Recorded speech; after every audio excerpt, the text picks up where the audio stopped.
जी नितिन अरोड़ा जी हमारे साथ है। बहुत बहुत शुक्रिया आपका हमारे साथ जुड़ने के लिए। और जो दर्शक नहीं जानते हैं उनको बता दूं, हालांकि बहुत से लोग आपको जानते हैं, फिर भी ये ऑलराउंडर है कुल मिला के। इन्होंने एक्टिंग की है, एंकर भी है, इवेंट मैनेजमेंट कंपनी भी चलाते हैं, और अभी हाल फिलहाल में इन्होंने अब गाने प्रोड्यूस भी करने शुरू कर दिए। आपने देखा होगा, जो जीता वही सिकंदर है, एक शो इन्होंने उससे शुरुआत की थी, वहीं से इनका नाम हुआ था। और उसके बाद से ही मैंने भी आपको पहली बार उसी शो में देखा था, डीडी नेशनल पर वो शो आता था। और कॉमनवेल्थ गेम्स भी आपने होस्ट किया है। और 3500 शो होस्ट करने के लिए आपको, एंकरिंग करने के लिए आपको Limca book of world records में भी आपका नाम दर्ज है। खैर, ये सब तो बोलने की बात है। मैं सबसे पहले आपसे ये जानना चाहूंगा नितिन जी कि लॉकडाउन में कैसा गुजर रहा है आपका? साफ सफाई लॉकडाउन में बड़ा आनंद आ रहा है, बड़े मजे आ रहे हैं।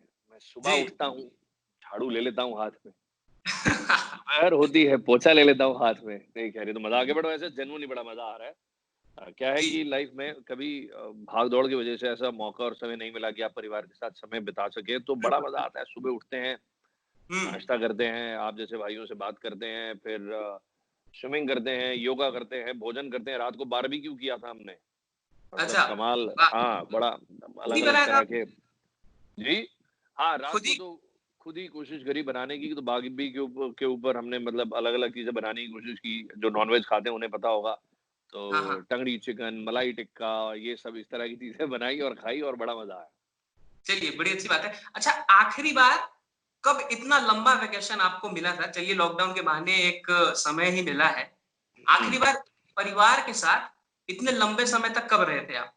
हम क्या है, हर वर्ष ना भारत से बाहर जाते हैं 10 से 15 दिन के बीच में। तो पिछले से पिछले साल हम यूएस गए थे, उससे पिछले साल हम क्रूज पे गए थे, वेरियस कंट्रीज, स्पेन, नॉर्वे, ये सब। उससे पिछले साल हम, मतलब every year I go there, so I usually take 10 to 15 days, anything between 10 to 15 days of break.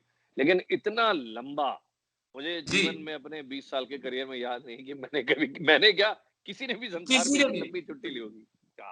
किसी ने भी, जो एंटरटेनमेंट तो छोड़िए, जो किसी भी काम में है, मुझे नहीं लगता कि किसी ने इतनी लंबी छुट्टी ली होगी। अच्छा, चलिए, अब मैं थोड़ा सा आपके पास्ट में जाना चाहूंगा। आपने दिल्ली में होटल मैनेजमेंट की पढ़ाई की, उसके बाद हॉस्पिटैलिटी सेक्टर में आपने कुछ दिनों काम किया। जी, कैसा था एक समय, वो समय कैसा था, और अचानक से ऐसा क्या हुआ कि आप आर्ट की फील्ड में आ गए और एक्टिंग से शुरुआत किया? मैंने एक तो ये खबर गलत है कि होटल मैनेजमेंट की, मैंने होटल मैनेजमेंट नहीं की। मैं कमला नगर में एक चप्पल की दुकान पे काम किया करता था। पटरी थी, चप्पल भी नहीं थी, तो मैं मिमिक्री करा करता था। तो लोग मुझे, मेरे एक दोस्त ने मुझे कहा कि तू बना नहीं है इस सब के लिए जो तू कर रहा है यार, you should be doing something else. तो ऐसे ही एक बार एक जीके में कार्निवल हो रहा था, शॉपिंग कार्निवल। उसमें उन्हें कोई सस्ते से आदमी की आवश्यकता थी। और वो मेरे पास आए और बोले कि क्या ऐसे होस्ट करोगे, 10 दिन का कार्निवल है। मैंने कहा बिल्कुल करेंगे। बोला जी 5,000 रुपए देंगे। मैंने कहा बताओ, 2,500 रुपए हमारी तनख्वाह पूरे महीने की है, तो 10 दिन में 5,000 रुपए दे रहे हैं। तो बस वहां से शुरुआत हुई। और उसके बाद ईश्वर की कृपा से कभी पीछे देखने का, मुड़ के देखने का, जय माता दी, मौका नहीं मिला। हमेशा आगे बढ़ते रहे, खूब बढ़िया मजे आए। बच्चन साहब को डब किया, शाहरुख को डब किया, क्योंकि मैं बहुत कमाल मिमिक था, तो मुझे सबको डब करने का बड़ा मौका मिला। बहुत मजे भी किए, भ्रमण भी किया। तो ऐसे जीवन की शुरुआत हुई। तो ये सब करते करते catalyst entertainment private limited company, ये कैसे हुआ? हुआ ये कि मेरा इतने लोगों से परिचय हो गया था, सभी मेरे मित्र बन गए थे, सभी फिल्मों के हीरो। और मेरी पहली फिल्म भी आ गई थी तब, जुगाड़। फिर मैं रेडियो पे भी था, जो जीता वही सिकंदर भी डीडी पे करता, तो आप देखते थे। और ईश्वर ने से नंबर 1 शो बना दिया, शक्तिमान से भी बड़ा। So it was the best show and highest rated show. तो मेरी सभी से दोस्ती हो गई थी, तो मुझे लगा कि कुछ ऐसा करना चाहिए जिस जिस जिस वो कहते हैं ना, मोनेटाइज करने का आइडिया था। और मेरे बड़े सारे रिश्तेदार थे, जो मेरे बड़े भाई बंधु थे, बचपन के दोस्त थे, जो कुछ बहुत अधिक नहीं कर रहे थे जीवन में। तो मैंने सोचा कि चलो, मेरी तो ईश्वर ने निकाल ही दी है, निकल पड़ी है, तो इनके लिए भी कुछ करते हैं। ऐसे सोचते हुए हमने एक कंपनी का गठन किया जिसका नाम था कैटलिस्ट। और बस फिर उधर अलग ही ईश्वर की अनुकंपा हुई और धीरे धीरे हम देश की नंबर 1 कंपनी बन गए। अच्छा, तो पहले शुरुआत की आपने इवेंट मैनेजमेंट से, और अब आप गाने भी प्रोड्यूस करने आपने शुरू कर दिए। क्या आगे भी हम देखें कुछ नया, ये जो कंपनी है कुछ और नया कोशिश करेगी? हम 100% एक नहीं, बहुत हम कोशिश करेंगे कि हम अपना चैनल ही खोलें, हम कोशिश करेंगे हम अपना लेबल ही खोलें और हमारी तैयारी है, मुझे लगता है इस जी, वर्ष ये कोरोना भौकाल हुँ, नहीं आता तो मुझे लगता है हम कर चुके होते शायद अब तक, या और हाँ, 2-3 महीने में करने वाले होते। अगर हुआ भी तो 2-4 महीने लेट होगा। और हम साथ ही गानों को तो छोड़िए, हम फ़िल्में भी प्रोड्यूस करेंगे और चलिए। सब कुछ ही प्रोड्यूस करेंगे भाई। आपको बड़ा कुछ अच्छा कंटेंट दिखाएँगे, ये वादा है आपसे। चलिए, चलिए बड़ी अच्छी बात है। अच्छा एक बात बताइए, बहुत सारे हमारे दर्शक हैं जिन्होंने हमसे पहले बोला कि अगर आप नितिन अरोड़ा जी से के साथ इंटरव्यू कर रहे हैं, तो उनसे एक सवाल कीजिएगा कि जी, जब म्यूज़िक वीडियो बनाना होता है, उसके जी। पीछे क्या-क्या चीज़ें चलती हैं? क्योंकि अ, बड़े स्टार को लाना हो, अगर आप कोई गाने का रीमेक कर रहे हैं, राइट्स खरीदने पड़ते हैं, बहुत सारी चीज़ें होती हैं।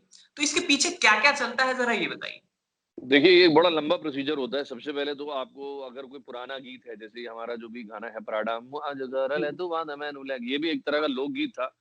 तो जी, लोकगीत को उसके राइट्स लेने होते हैं, फिर हमारे म्यूज़िक डायरेक्टर्स को उसपे काम करना होता है। नए समय के हिसाब से धुन को तैयार करना होता है और आजकल बिना रैप के कोई गाना होता नहीं है, तो उसके अंदर रैप भी करना होता है। तो पहले जी। तो म्यूज़िकली प्रोडक्ट तैयार किया जाता है। फिर अब हुँ, मुझे हुँ। लगता है कि हमारी किस्मत बहुत ही अच्छी रही है कि हमने जो पहला गाना ही प्रोड्यूस किया, वो सीधा आलिया भट्ट के साथ किया। आलिया हाँ, चूँकि आलिया और उनकी जो मैनेजर है, मेरे बड़े परम मित्र हैं और उन्होंने जी, मुझसे ये कोई पैसा भी नहीं लिया, जो बात सत्य है, और बड़ी ही जेनरॉसिटी के साथ 2 दिन का शूट किया, जो कि बहुत ही कमाल बात है। आलिया जैसी बहुत बड़ी कलाकार के लिए टू गिव 2 डेज़ जी, to us without charging any penny. और तो ख़ैर इसमें भी बहुत तैयारी होती है। गाना शूट करने के लिए हमें उस तैयारी में स्टूडियो बुक करने से लेकर, प्रॉप्स बुक करने से लेकर, बॉस को, सीज़र को, कोरियोग्राफर लेने से लेकर, हाँ, डीओपी लेने से लेकर, मुझे मुझे लगता है 15 से 20 दिन की तैयारी, 1 महीने की शायद तैयारी हमारी लगी थी उस 2 दिन को शूट करने में। आर्ट वर्क और इतना था, बहुत बहुत काम करना होता है इसमें भी। लॉन्च करते वक़्त क्या-क्या चल रहा होता है? क्योंकि आप वैसे भी इवेंट मैनेजमेंट कंपनी सँभालते हैं, तो पहले से थोड़ा बहुत एक्सपीरियंस होगा। हालाँकि लॉन्च करना एक गाने को लॉन्च करने वक़्त भी बहुत कुछ देखना पड़ता है, सोशल मीडिया, पीआर वग़ैरह। उस वक़्त क्या चल रहा होता है? तो उसमें देखिए, सबसे बड़ी गाने का खेल ये है कि हाँ, आपके गाने को ज़्यादा से ज़्यादा लोग देखें, मतलब आपके हाँ। व्यूअर्स सबसे ज़्यादा हों। तो हुँ, हुँ। अब आपने जब उसको लॉन्च करना होता है, ख़ैर इस बार तो हमारे को बड़ी ईश्वरी कृपा थी कि आलिया हमारे साथ थी। आलिया के जी। 24-25 मिलियन लोग ऑलरेडी इंस्टा पे हैं, तो वो हाँ। पहले दिन ही गाना जो है वो बड़ा अच्छा खुला नए बच्चों के हिसाब से।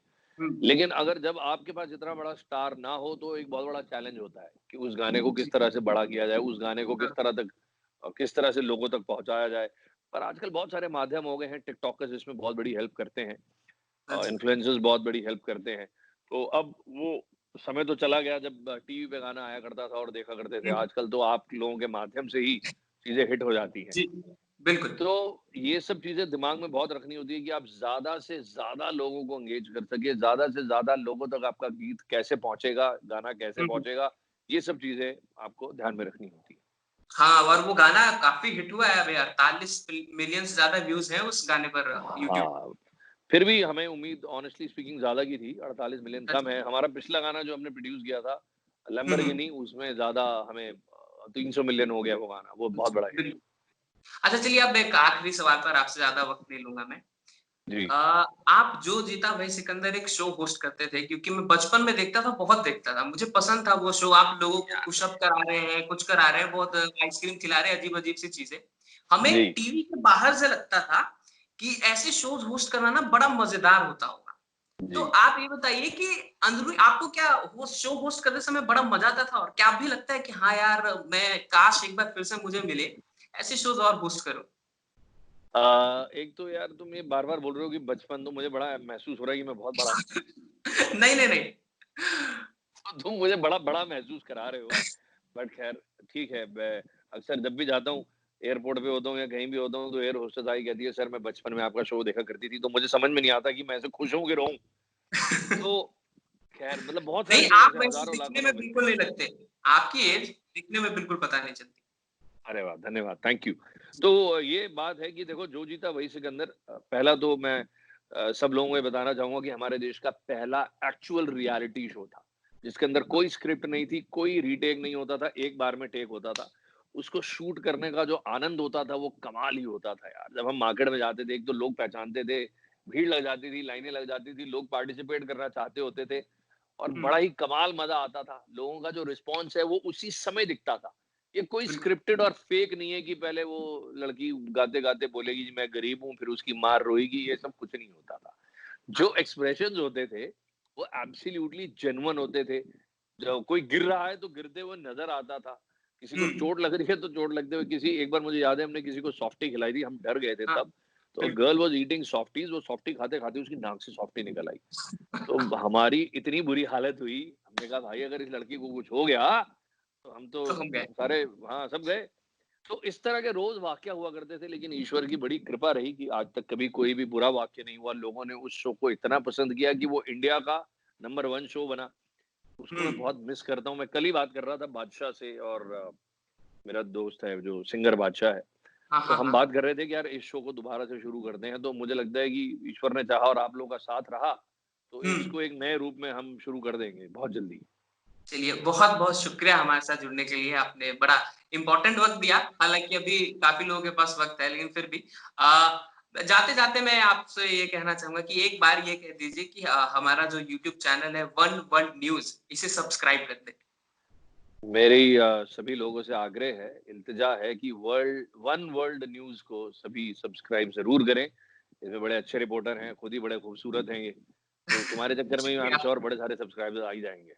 जी, thank you very much Nitin Arora. Thank you.